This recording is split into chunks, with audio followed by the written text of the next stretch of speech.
Obrigado, Espírito Santo. Obrigado, Espírito Santo. Vamos agora nos alimentar da Tua palavra, Senhor. Vem ministra também ao nosso espírito. Vem, Espírito Santo, e flui em nosso espírito. Nos amplia o entendimento, Senhor. Nos ajuda a compreender a Tua palavra. Nos ajuda, Senhor, a vencer a mentalidade religiosa. Em nome de Jesus, ó Pai. Em nome de Jesus, Senhor. Aleluia. Glória a Deus. Glória a Deus. Amém. Boa noite, queridos. Só quem está vivo, boa noite. A paz seja convosco, amém. Amados, vamos abrir a palavra, Mateus 22, 14. Hoje, há lugar aqui, ó. Aqui na frente tem lugares, ó, Maria. Mateus 22, 14. E hoje nós vamos meditar, vamos entender, vamos compreender o que o Senhor Jesus quer dizer quando Ele afirma: muitos são chamados e poucos são escolhidos. Mateus, vamos começar só com esse texto e depois vamos ver outros. E o nosso desejo nessa noite é compreender, porque há muita confusão a respeito dessa afirmação: muitos chamados, poucos escolhidos. Diz assim, ó, Mateus 22, 14, pastor.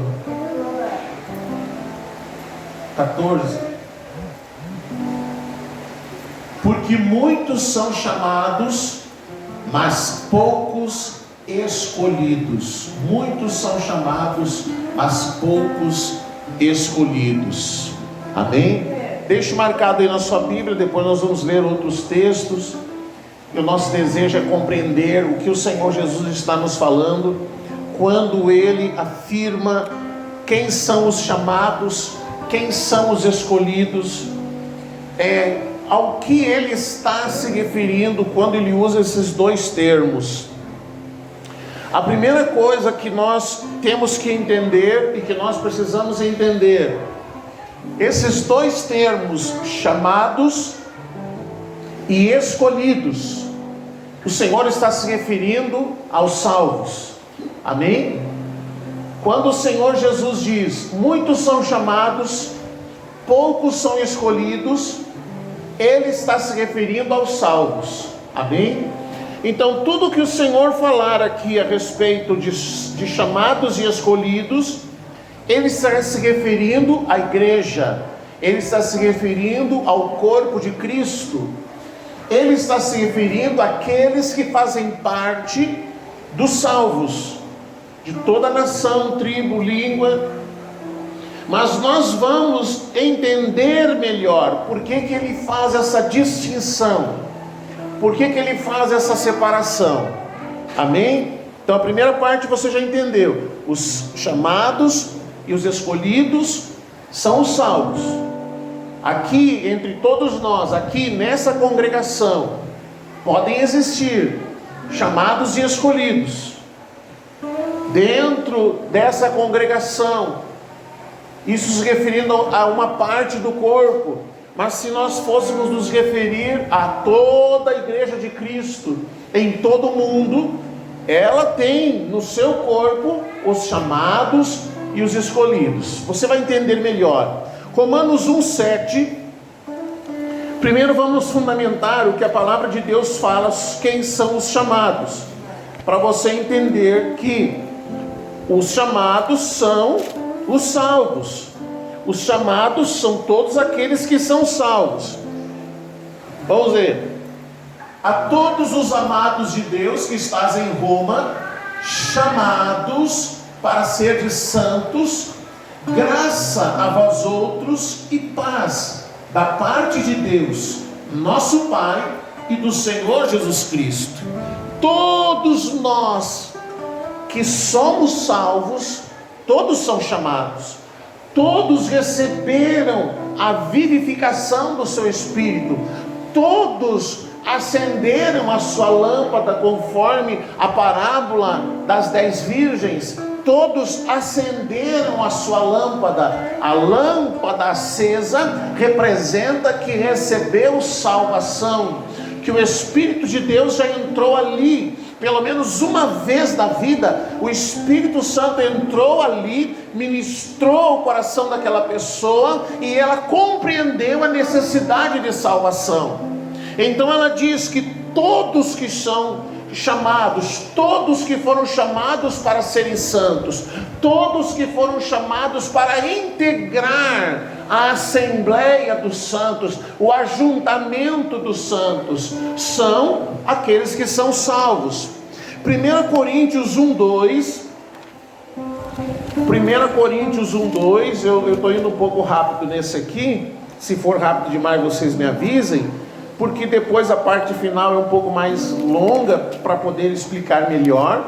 1 Coríntios 1:2, ele diz ali, a igreja de Deus que está em Corinto, aos santificados em Cristo Jesus, chamados para ser santos, com todos os que em todo lugar invocam o nome do Senhor Jesus Cristo, Senhor deles e nosso.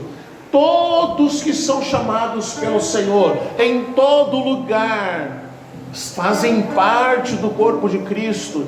Então quando o Senhor Jesus diz, muitos são chamados, ou seja, quantos salvos existem hoje em nossa cidade? Eu não faço ideia, mas vamos dizer que seja 10%, eu acho que exagerando muito, 10% da população. Vamos dizer que nós tenhamos na cidade hoje 7 mil salvos. Será que tem? Quem que me ajuda a fazer essa conta aí? Quem atira um número para mim aí? Eu acho que esticando muito dá uns 10%. Então, só nessa cidade existem 7 mil chamados, todos aqueles que são salvos, independente da sua condição, e eu vou explicar melhor o que significa isso, porque nesse universo de salvos, existe exatamente isso, aqueles que apenas são salvos, aqueles que apenas foram salvos, aqueles que apenas receberam a Cristo, e nada mais. Esses nós podemos comparar. Você lembra que lá na cruz haviam dois homens. Um dele dizia, se tu és o Filho de Deus, desce daí. E o outro disse o quê? Lembra-te de mim, o quê? Quando entrares no teu reino. E aí Jesus disse o quê? Legal, você vai estar lá no reino. Jesus disse o quê para ele? Ainda hoje. Então Jesus está dizendo o que para ele? Meu filho, salvo você está, o reino é outra conversa. Então, entre os chamados, existem aqueles que apenas foram salvos, aqueles que apenas receberam a Cristo, apenas foram vivificados, apenas tiveram no seu espírito o entendimento de que eram pecadores e que precisavam de salvação, e nada mais. Os cachorros resolveram fazer barulho agora. Morar no sítio é isso, né? Efésios 4:1.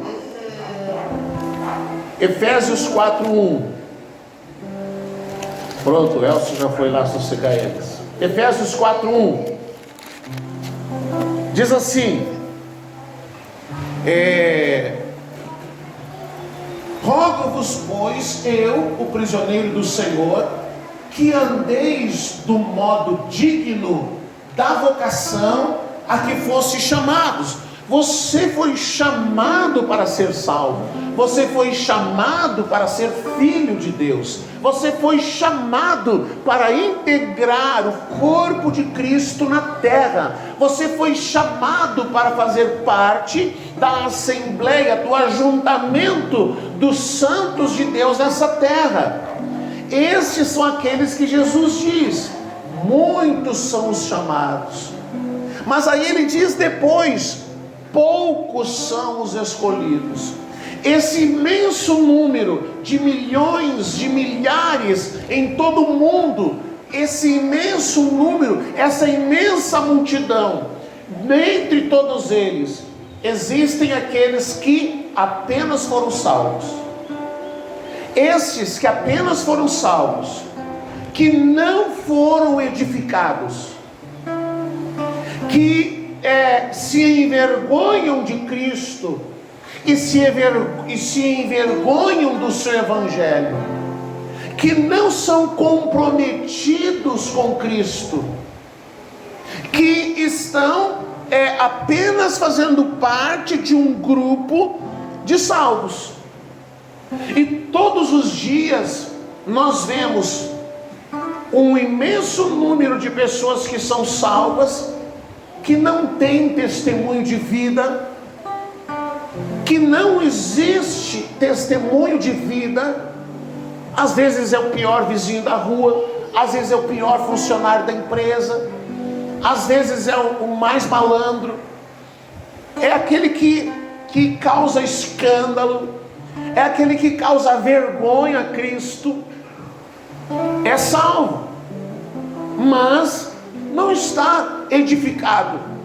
Ele é como aquele, vamos imaginar, querido, se aquele homem, aquele que recebeu a Jesus lá na cruz, se ele simplesmente não tivesse morrido, se ele simplesmente tivesse sobrevivido à cruz, e depois nunca mais ele tivesse continuado a seguir a Cristo, se ele não desse uma continuidade na sua busca pelo Senhor, o que esse homem seria? Seria o que muitos são hoje. São cristãos, são evangélicos, são crentes, enfim, seja lá o nome que usar, mas são uma vergonha para Cristo. São uma vergonha para Cristo, são uma vergonha para o Evangelho.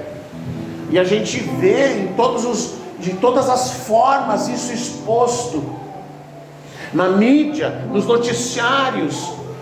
Quando acontece alguma coisa com alguém que é cristão, que é crente, eles fazem questão de dizer o fulano evangélico, o fulano que é crente, o fulano que é pastor, o fulano que é líder de uma igreja, o fulano. Eles fazem questão de dizer isso para expor, para envergonhar o corpo de Cristo. Então são chamados, são salvos. E a gente sabe, e a palavra de Deus diz, que essa salvação a gente não perde. A gente não perde. Mas aí, você para um pouco e pensa: mas pastor, como o Senhor vai tratar alguém que é salvo, mas que envergonha o nome de Cristo? Ele vai tratar com a mesma forma que ele trata aquele que vive o Evangelho, aquele que nega a si mesmo, aquele que é comprometido com o Evangelho. Como o Senhor vai tratar isso? Todo mundo vai ser igual? Não, a palavra de Deus diz que o Senhor é justo. O Senhor é justo. O Senhor não mandará, não enviará este que já é salvo, mas que não foi edificado, Cristo não foi formado na vida dele. Talvez a única vez que ele foi tocado pelo Espírito Santo foi no dia em que ele recebeu a Jesus, e talvez nunca mais. Mas ele está lá no meio dos salvos. Essa salvação ele não perde, porque a salvação que o Senhor nos dá é eterna. Ela não depende de nós. Essa salvação, ela não depende do que eu faço ou deixo de fazer. Eu posso ter recebido a Cristo e viver uma vida torta, esculhambada, vergonhosa para o Evangelho, e mesmo assim não perder essa salvação, porque quem me deu a salvação foi Cristo, e a salvação que Ele me deu, ninguém pode me tirar. Mas afirmar que o Senhor vai tratar de igual forma aquele que viveu em santidade e aquele que não viveu em santidade, aí não posso, porque a palavra diz que o Senhor é justo. O Senhor é justo. Então, quando Ele diz muitos são chamados e poucos são escolhidos, agora Ele vai separar dessa multidão de salvos. Ele vai separar aqueles que lá no livro de Apocalipse Ele chama de os vencedores. Os vencedores. Jesus chama de os escolhidos. No livro de Apocalipse eles são chamados de os vencedores. Aí o Senhor vai separar. Ele vai separar esses grupos. E nós vamos ver como é que a palavra de Deus fala. Ele tem um compromisso com esses escolhidos. Lucas capítulo 18. Lucas capítulo 18, verso 7. Olha o que diz a palavra. Lucas 18, 7. Não fará Deus justiça aos seus escolhidos, que a Ele clamam dia e noite, embora pareça demorado em defendê-los? Não fará Deus justiça? Não ouvirá o Senhor o clamor dos escolhidos? Você lembra que a palavra, ele tem um versículo que diz assim, a oração do salvo, ela é muito eficaz? É isso que ela diz? O que ela diz? A oração do justo. A oração do justo.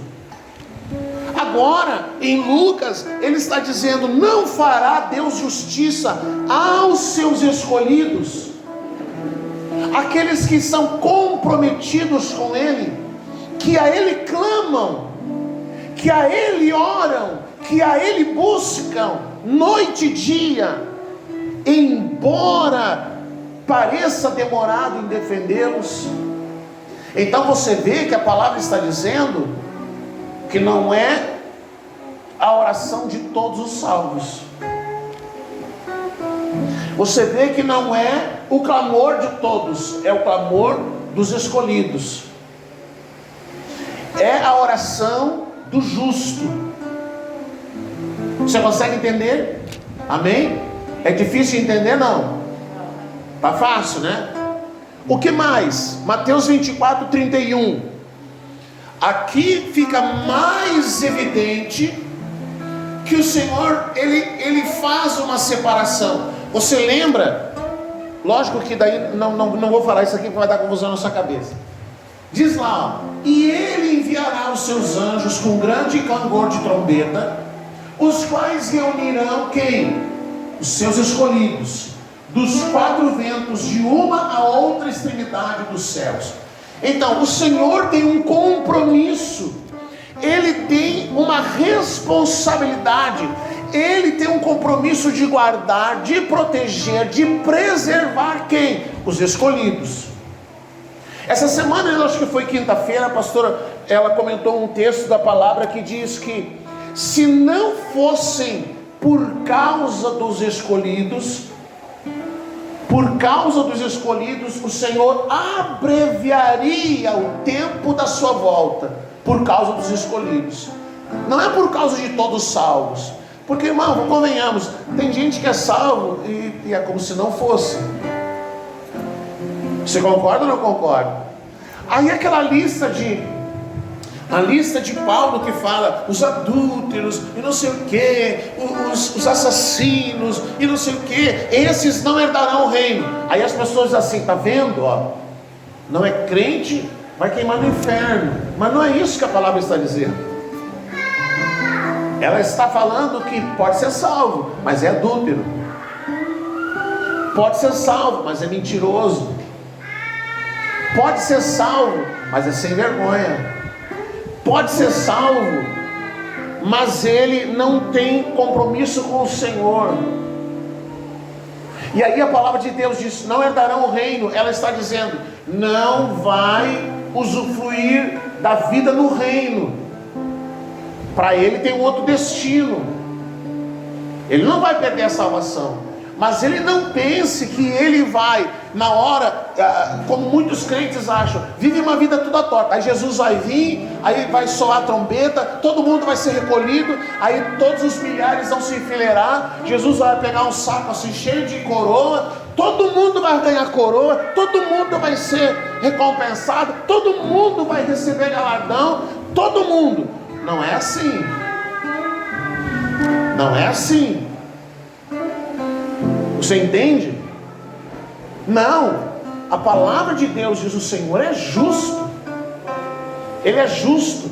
Este salvo, vamos dizer, salvo vida torta, o Senhor não vai destiná-lo ao inferno, porque ele já é salvo. Porque se ele não fosse salvo, a única justiça de Deus seria enviá-lo para o inferno. Porque a justiça de Deus é essa. Mas ele será julgado pelo Senhor, e ele será disciplinado pelo Senhor. Jesus, ele faz um alerta assim, ó: aquele que salvar a sua alma, perdê-la. Do que Jesus está dizendo? Aquele que preservar a sua alma. Ou seja, a palavra diz assim, ó: Fernando, você tem que negar a si mesmo. Mas eu não quero. Eu não quero, então eu estou preservando a minha alma. Eu estou salvando a minha alma de ser formada Cristo nela. Aí Jesus diz: vai perder. Porque a lógica de Deus é: eu tenho que perder agora para ganhar depois. Você consegue entender? Então agora eu me nego, agora eu renuncio, agora eu abro mão, agora eu ando com o Senhor, para depois eu vou ganhar. Eu perco agora para ganhar depois. Mas se eu agora quero guardar, preservar a minha alma, mas eu não vou fazer isso não. Lá diz que eu tenho, a palavra diz que eu tenho que perdoar, mas eu não vou perdoar, eu vou preservar a minha alma, eu vou ser cabeça dura, enfim, seja lá, eu vou preservar agora, mas eu vou perder depois. Você consegue entender isso? Então o Senhor diz ali, ó: Ele vai enviar os seus anjos com grande clangor de trombeta e vai reunir os seus escolhidos, os escolhidos. Agora vamos entender um pouco mais, porque nós vamos ver que as duas vezes em Mateus que o Senhor Jesus fala de muitos chamados e poucos escolhidos, Ele usa esse termo para se referir sobre recompensa. Aí Ele faz essa distinção: quem vai receber recompensa, quem vai receber algo do Senhor, não são os chamados, são os escolhidos. O que diz aqui em Apocalipse 2:11? Agora, o termo não é escolhido, o termo agora é vencedor. Ele aparece várias vezes, eu vou ler 2 textos só de Apocalipse. Diz lá, ó: quem tem ouvidos, ouça o que o Espírito diz às igrejas. O vencedor, o vencedor é o escolhido. O vencedor não é, sabe aquele texto que diz: em Cristo Jesus nós somos mais do que vencedores? Não é isso aí.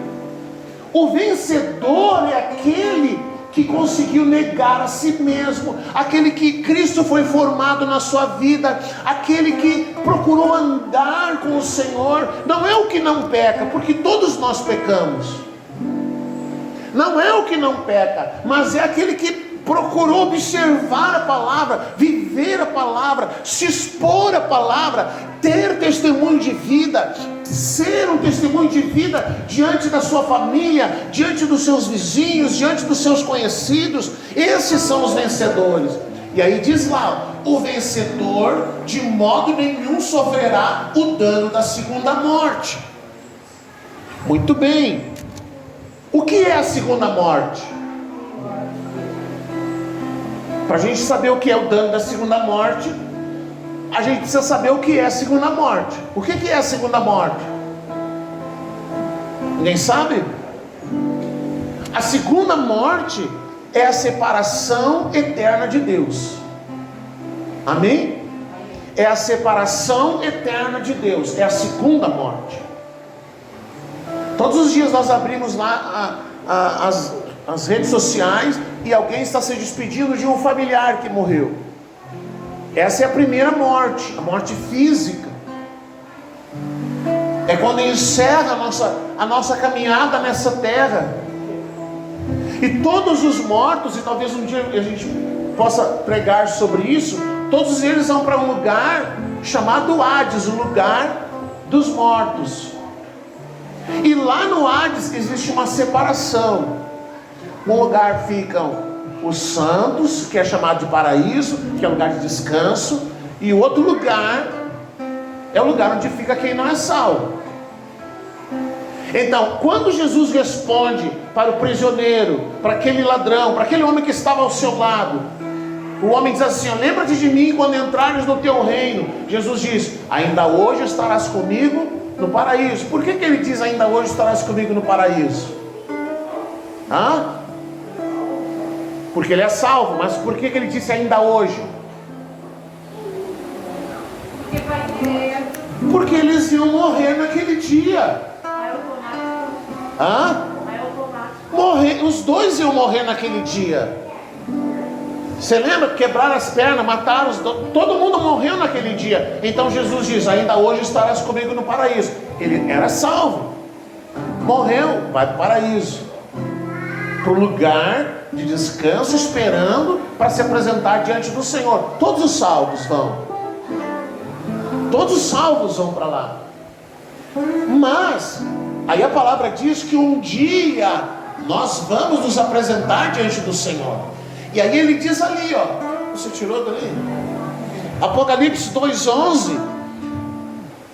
O vencedor, aquele que é escolhido do Senhor, esse não vai ser disciplinado com o dano da segunda morte. Se a segunda morte é a separação eterna do Senhor, o dano da segunda morte é estar separado do Senhor por um período de tempo.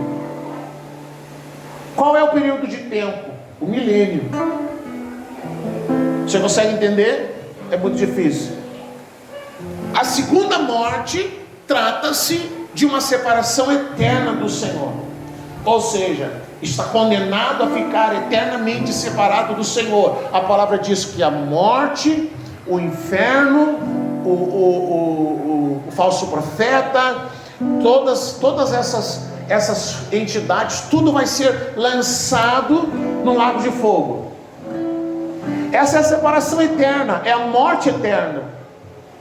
Mas aí Jesus diz assim, o vencedor, aquele que negou a si mesmo, que perdeu antes para ganhar depois, fica mais fácil explicar assim, perdeu antes para ganhar depois.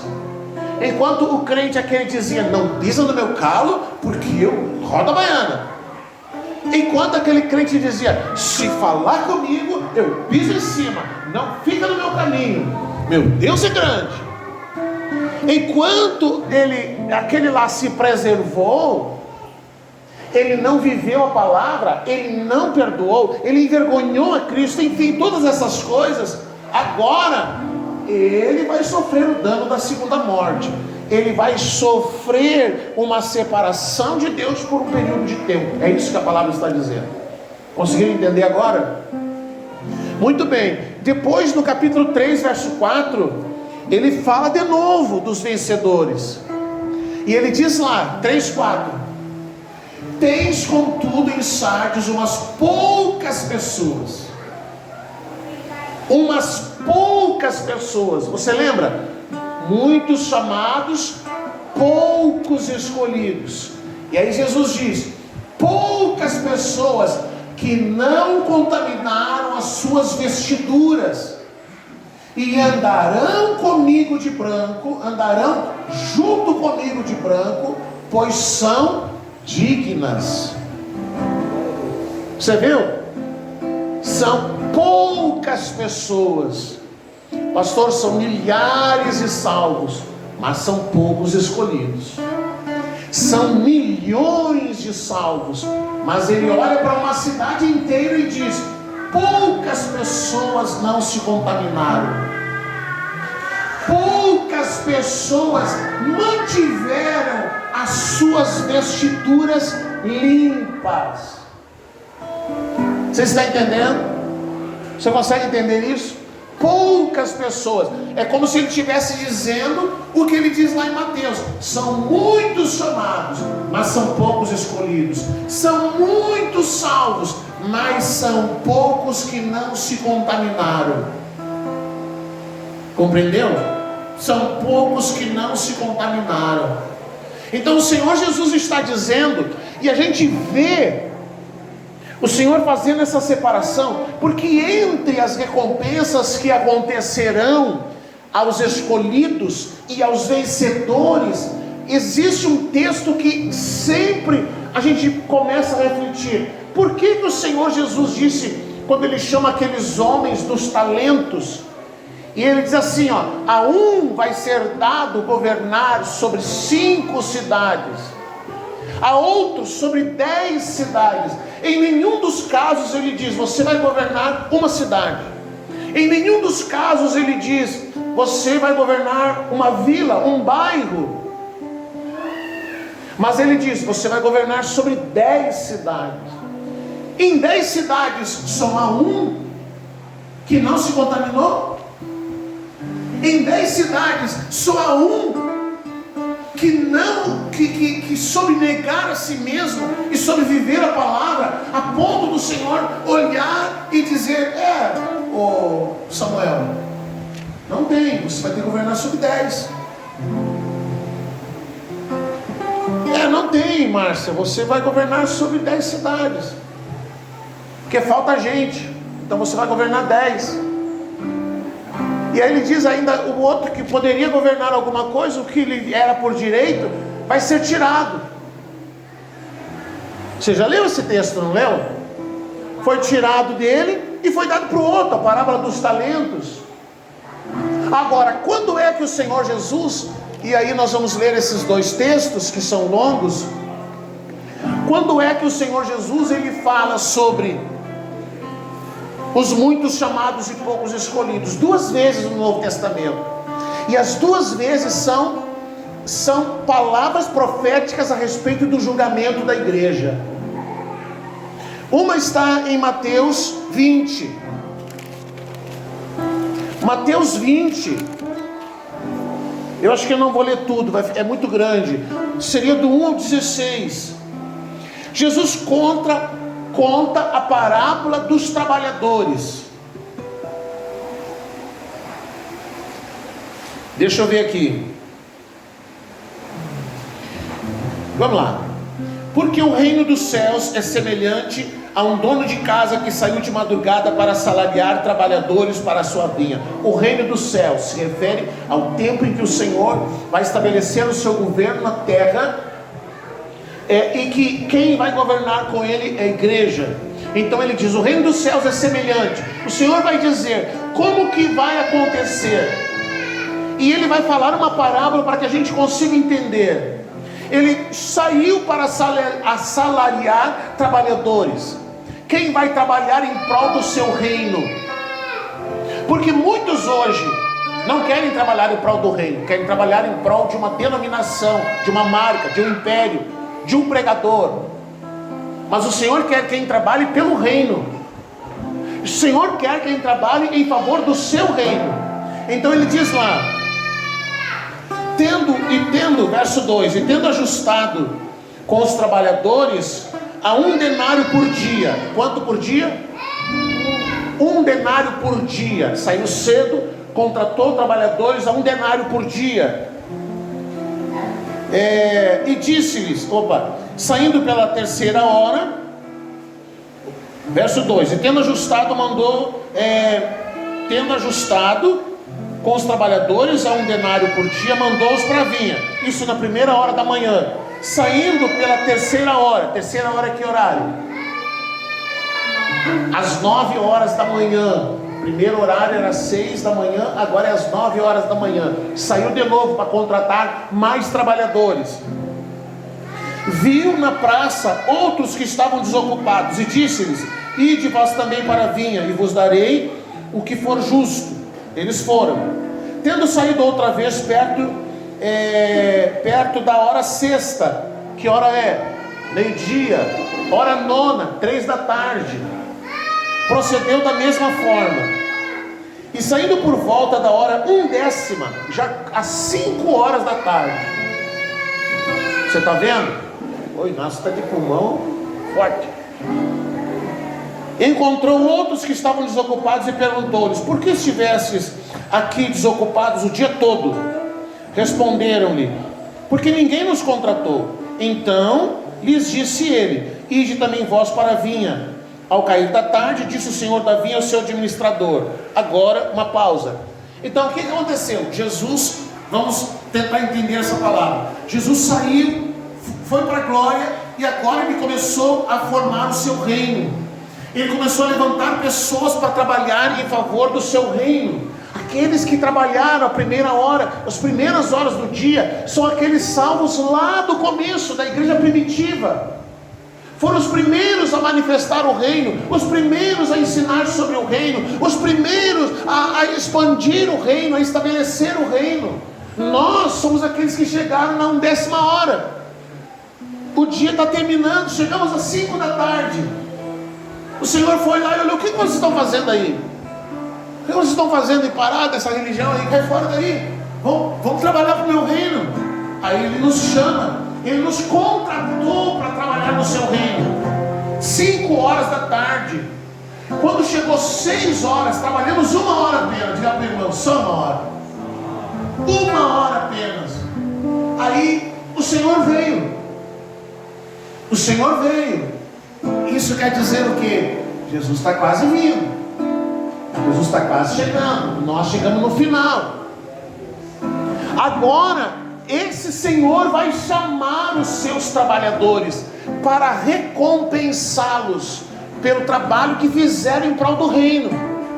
Então vamos seguir ali. Onde é que eu parei? Você nem lembra? 8. Ao cair da tarde, disse o senhor da vinha ao seu administrador: chama os trabalhadores e paga-lhes o salário, começando por quem? Pelos últimos. Começando pelos últimos e indo até os primeiros. Então, quando o Senhor Jesus vier para recompensar aqueles que trabalharam pelo reino, Ele vai chamar Maurício: vem cá, chegou por último. Vocês chegaram por último. Maurício, Elcio, nós aqui, a galera toda, chegam por último. Vocês vão receber primeiro. Por isso que ele diz assim: ó, os últimos serão os primeiros. Aí ele chama e diz para o administrador: pague cada um o salário que foi contratado. Qual era o salário? Você não lembra? Qual era o salário? 1 denário. Então, quando os últimos começaram a receber, quando nós chegarmos lá e começarmos a receber 1 denário, os irmãos da igreja primitiva vão olhar e vão dizer: uau, esses caras aí que não sofreram nada com Jesus, quase eram Nutella, tudo. Esses caras vão ganhar 1 denário. Pai, nós vamos ganhar uma fortuna. O que nós vamos ganhar? Imagina esses aí, esse Samuel aí, calça frouxa. Não. E ele ganhou isso, nós vamos ganhar muito mais. Aí você vê às vezes a mentalidade comercial. Aí eles dizem lá, verso 9: vindos da hora 1/10, recebeu cada um deles 1 denário. 1/10 somos nós. Diga: eu sou 1/10. Eu sou 1/10. Chegamos no finalzinho já. Ao chegarem os primeiros, pensaram que receberiam mais. Porém, também esses receberam 1 denário cada um. Mas tendo-o recebido, murmuravam contra o dono da casa, dizendo: estes últimos trabalharam apenas 1 hora, contudo os igualastes a nós, que suportamos a fadiga e o calor do dia.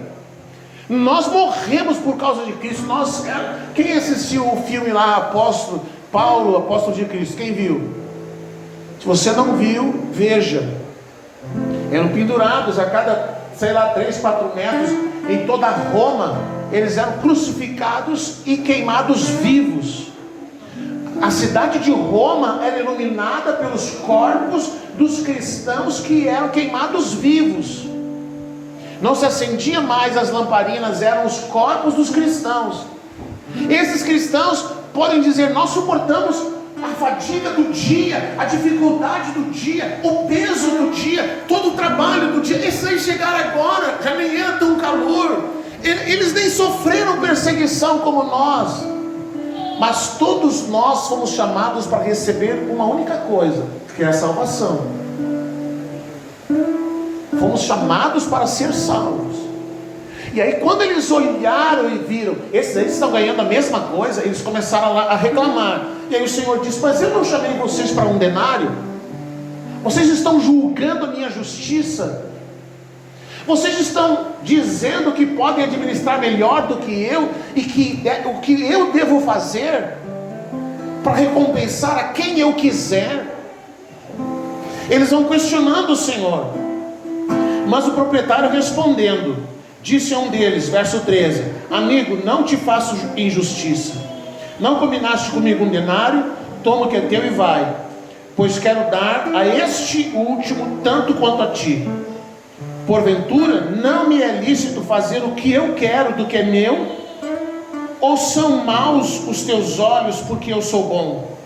Assim os últimos serão os primeiros, e os primeiros serão os últimos. E aí está ali entre chaves, algumas versões não aparecem. Porque muitos são chamados e poucos são escolhidos. Então, os escolhidos são aqueles que receberam recompensa. Irmão, você acha que o Senhor vai pegar, por exemplo, esse povo que servia de lamparina em Roma, que iam para a morte, que eram colocados no Coliseu para servir de alimento para os leões, e aí ele vai pegar um crente de hoje, meia boca, um crente que só tem nome de crente, e o Senhor vai pegar, toma aqui uma coroa. O cara não é a questão de que ele entrou na última hora, a questão é que ele nunca testificou a Cristo. Cristo nunca foi formado na vida dele, ele nunca foi um escolhido, ele foi um chamado. Então o Senhor, por justiça, não lhe pagará. Não lhe pagará, não lhe dará nada.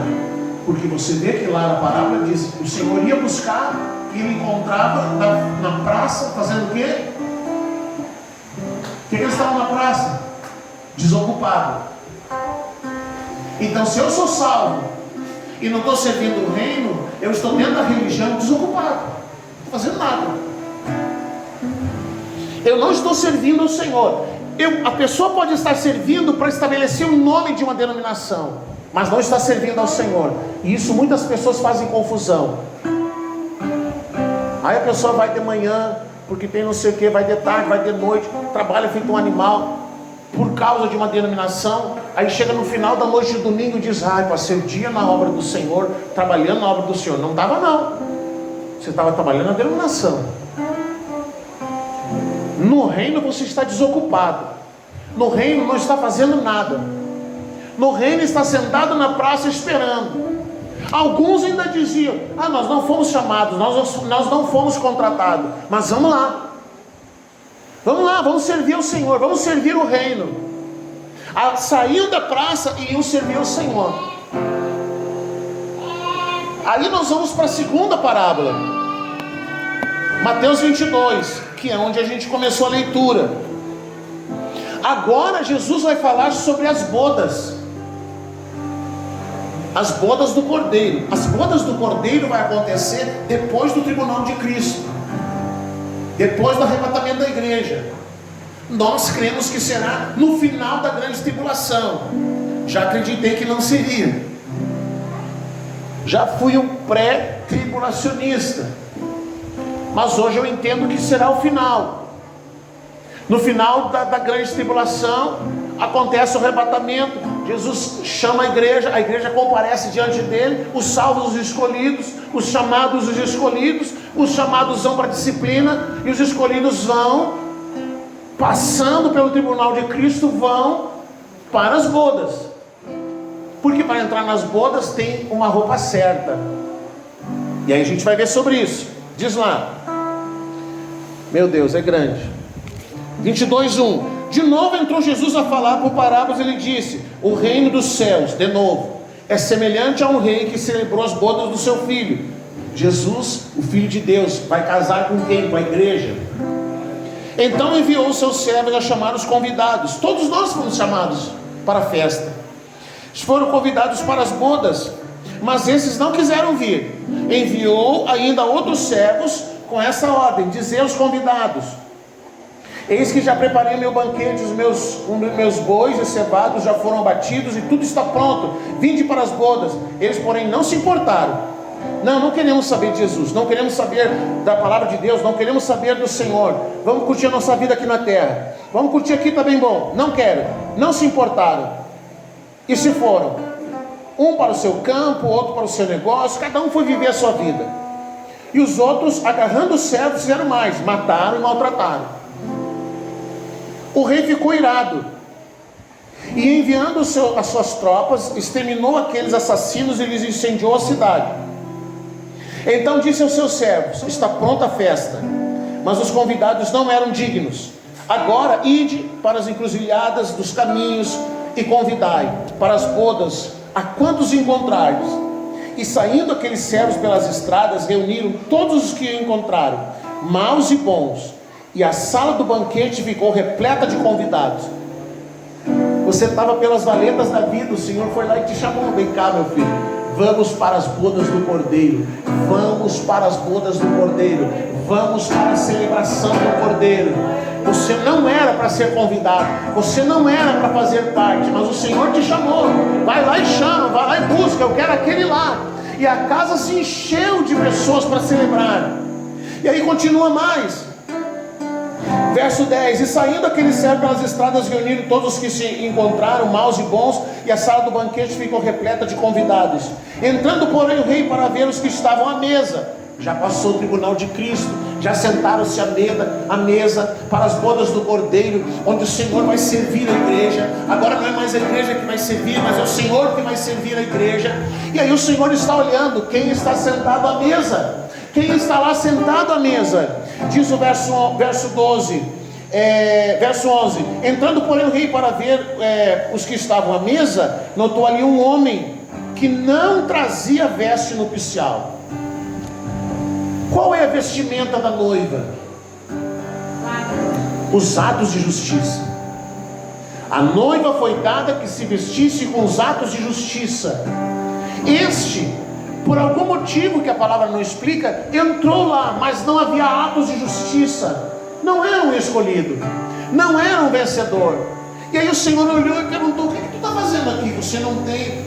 Mostra para o 12 ali, o verso 12: e saindo aquele servo e perguntou-lhe: amigo, como entrasse aqui sem uma veste nupcial? Ele emudeceu. O seguinte: então ordenou o rei aos serventes: amarrai de pés e mãos, lançai para fora nas trevas, ali haverá choro e ranger de dentes. O seguinte: porque muitos são chamados e poucos escolhidos.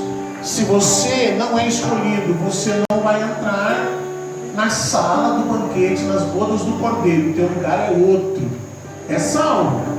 Mas a gente já viu que uns vão sofrer dano da segunda morte. Aqui o Senhor diz: vai ter choro e ranger de dente. Choro e ranger de dente, sabe o que é? Aí a pessoa vai parar, vai cair em si e vai dizer: eu tive a vida inteira para amar ao Senhor, para obedecer ao Senhor, para negar a mim mesmo. A vida inteira alguém me disse que eu precisava renunciar. A vida inteira, vamos dizer que seja aqui da nossa cidade, tinha aquele pastor Fernando xaropeando, botando lá no Face aquelas mensagens xarope dele, me falando. A vida inteira me falaram e eu não quis. O choro e ranger de dentes é o arrependimento por não ter feito o que a palavra de Deus diz. É um sofrimento tão grande que a pessoa vai ranger os dentes de dor, de desespero, de saber que podia estar sentado à mesa do Cordeiro, de saber que podia governar com Cristo, de saber que ele podia estar numa outra posição, mas ele não escolheu servir ao Senhor, ele não escolheu se render ao Senhor, ele não aproveitou o tempo de sua vida para estabelecer o reino de Deus, trabalhou por outras coisas, trabalhou por sua própria vida, trabalhou por suas próprias coisas, trabalhou por uma denominação, mas não trabalhou pelo reino de Deus, não se rendeu para o Senhor. O Senhor Jesus não governou a sua vida, ele próprio governou a si mesmo. Então o Senhor vai olhar e vai dizer: não, você não pode estar aqui, você não pode entrar aqui. Atai-o e lançai-o nas trevas, lançai-o nas trevas, e ali haverá choro e ranger de dentes.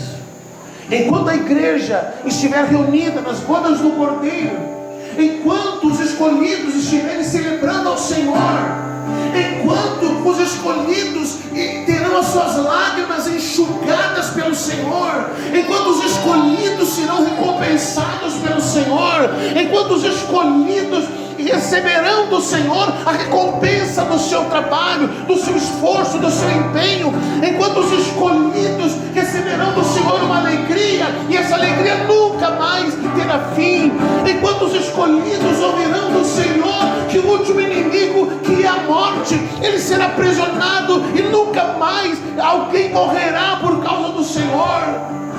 Quando os escolhidos estiverem sentados à mesa e o Senhor Jesus estiver os servindo com a sua corte celestial, enquanto os escolhidos estiverem lá do outro lado, longe, distante, os chamados, os que não se renderam, os que não foram edificados em Cristo, foram edificados em muitas coisas. Você lembra que Paulo fala, foram edificados com madeira, com palha, com feno, e não foram edificados com as pedras preciosas, não foram edificados com o Senhor, não foram edificados com ouro, não foram edificados em Cristo. Enquanto estes não entraram na sala das bodas do Cordeiro, e se ouvirá lá longe choro e ranger de dentes, choro e ranger de dentes, haverá lamento, haverá dor, haverá tristeza. E alguém poderá dizer: mas o Senhor, Ele esqueceu.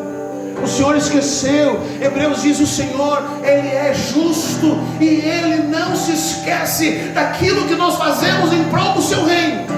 Se por causa do reino do Senhor você hoje está sofrendo, se por causa do reino do Senhor a tua família te exclui, se por causa do reino do Senhor lá no seu trabalho você é humilhado, você é envergonhado, se por causa do reino do Senhor você é injuriado, caluniado, todo tipo de mentira fala ao teu respeito, amém, glória a Deus, irmão. Vai chegar o dia em que o Senhor vai te recompensar. E aí aquela canção que a gente ouve do Juliano Som, ela vai dizer assim: valeu a pena, valeu a pena, valeu a pena. Porque aqueles que agora pensam que estão curtindo a vida, aqueles que pensam que não vale a pena, aqueles que dizem hoje: ah, você é fanático, o que você quer orando, o que você quer igreja, o que você quer buscando ao Senhor. As pessoas saem para ir em qualquer lugar, mas na igreja não pode, para a igreja está o vírus. Ah, vão para a academia, vão para todo quanto é lugar, mas buscar ao Senhor não pode. Tem tempo para todas as coisas, mas não tem tempo para o Senhor. Chegará um dia, querido, que aqueles que serviram ao Senhor, aqueles que buscaram ao Senhor, aqueles que viveram para o Senhor, aqueles que estabeleceram o seu reino, eles serão recompensados pelo Senhor.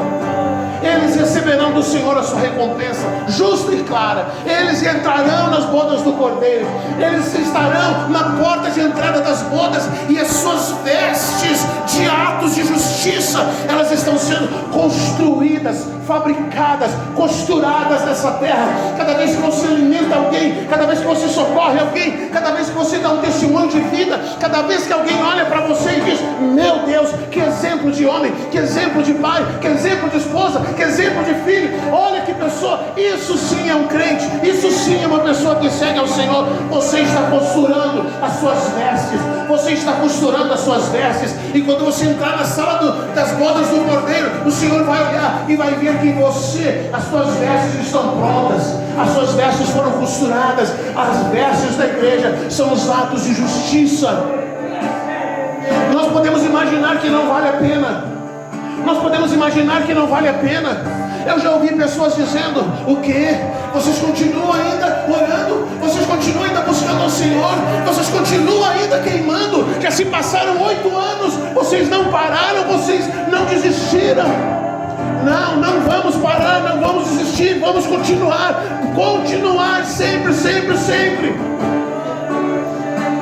Vamos continuar sempre adorando ao Senhor, amando ao Senhor. Mas porque você tem medo? Não, porque eu amo ao Senhor. Não é porque eu tenho medo do que Ele vai fazer. Não é porque há medo, porque haverá uma disciplina. Mas porque nós amamos ao Senhor, porque damos a vida para Ele, porque nós o amamos, porque nós somos apaixonados por Ele, porque somos apaixonados pela Sua presença, porque somos apaixonados por estar diante dEle, porque nos esforçamos e nos empenhamos em negar a si mesmo.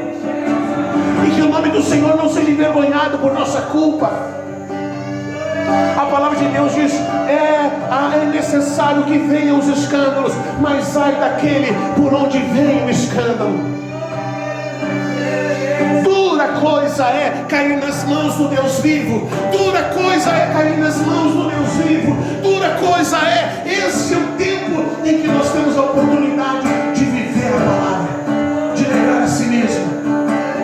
Porque depois que cair nas mãos do Senhor, depois que cair nas mãos do Deus justo, esse é tempo de misericórdia, esse é tempo de graça. Isso é de graça. Não, Ele disciplina sim, mas é tempo de graça. Ainda há tempo de arrependimento, mas depois que o coração para de bater. Hoje pela manhã estava ali uma família lamentando, chorando. Um jovem, pouco tempo de vida, faleceu, teve um AVC, morreu. Não estava doente, não tinha nenhuma enfermidade, ele morreu. Querido, amanhã você pode não estar aqui. Você tem tempo hoje. Mas você tem que aprender que você tem que buscar ao Senhor. Não porque você tem medo, não porque você teme ao Senhor, tem medo dele. Você tem que aprender que nós servimos ao Senhor porque o amamos. Ele nos amou primeiro, e é por isso que nós o amamos. Ele nos amou primeiro, e por isso nós o amamos. E por isso somos apaixonados por Ele. Eu quero fazer parte dos escolhidos. Eu não quero fazer parte do imenso grupo dos chamados. Eu não quero ser aquele que vai ouvir do Senhor: muito bem, Fernando, hoje tu vai estar comigo no paraíso. Não, eu não quero apenas ir ao paraíso. Eu quero ir ao reino. Eu quero ir ao reino. Eu quero que o Senhor diga para mim: Fernando, você hoje vai estar comigo no meu reino. É o reino que me importa. Já sou salvo, essa salvação eu não perco mais. Mas eu preciso continuar sendo edificado no Senhor. Eu preciso continuar me rendendo. Eu preciso continuar me entregando. Eu preciso continuar indo para a cruz todos os dias. Todos os dias. Para quando chegar diante do Senhor, do tribunal de Cristo, Ele possa olhar para as minhas vestes, Ele possa dizer: entra, bendito do Senhor, entra para o descanso, entra para o lugar destinado. Isso sim. Veja que não importa apenas ser salvo. Às vezes eu preciso consolar alguém dizendo: morreu salvo. Amém, morreu salvo, glória a Deus. Está salvo, não vai queimar no inferno a eternidade. Mas depois que é salvo, existe uma continuidade. Muitos chegam apenas à cruz, apenas encontram a salvação. Mas depois da cruz não há mais nada. Depois da cruz, Cristo não é edificado em suas vidas. Nós precisamos passar pela cruz. Você lembra aquela canção: eu vou passar pela cruz? A gente tem que passar pela cruz, mas descer dela para governar com Cristo. Porque depois da cruz existe muito mais. Depois da cruz existe muito mais. Muito muito mais do que apenas ser salvo, muito mais do que apenas receber salvação. Estabelecer o reino do Senhor, estabelecer o reino do Senhor. Fique de pé e vamos adorar o Senhor. Aleluia. Fique de pé e vamos adorar o Senhor. Vamos, querido, você pode adorar o Senhor. Esse é o som da tua igreja. Você quer ser apenas um chamado? Você quer apenas acender a lâmpada? Ou você quer fazer parte dos escolhidos? Os escolhidos do Senhor, aqueles que não sofrerão dano da segunda morte. Olha que coisa linda que diz o capítulo 3. Esses não se contaminaram, eles andarão comigo, vestidos de branco. Esses são dignos de andarem comigo. O vencedor será assim vestido de branco, e de modo nenhum apagarei o seu nome do livro da vida. Ou seja, de forma alguma ele será afastado de viver a vida correta, de desfrutar a vida durante o reino.